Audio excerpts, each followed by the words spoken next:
in case you missed it yesterday, U.S. Senate Republican leader Mitch McConnell appeared to briefly freeze up and was unable to answer a question from a reporter at an event. What are your thoughts on running for re-election in 2026? What are my thoughts about what? Running for re-election in 2026.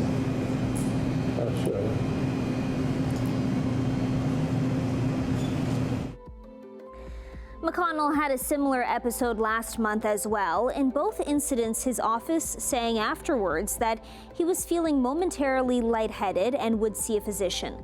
The unsettling video raising concerns about older politicians and their health, and once again renewing calls for either age or term limits in the U.S.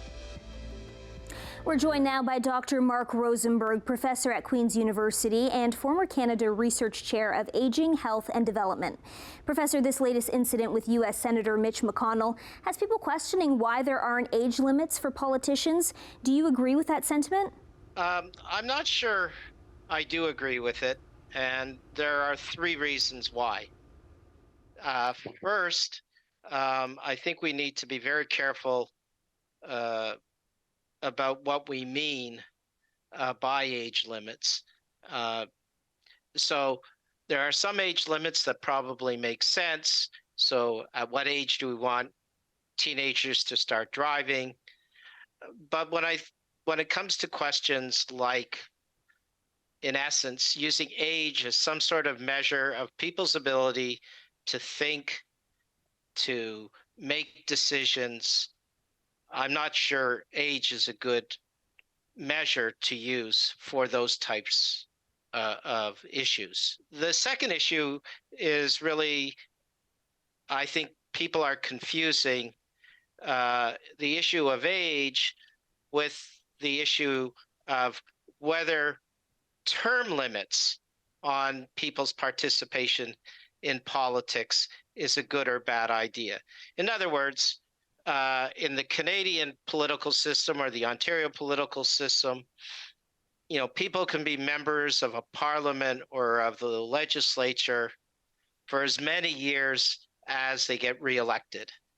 And some people would say that's a bad idea, that people's time in politics or time in parliament or the legislature should be a maximum of a certain number of years.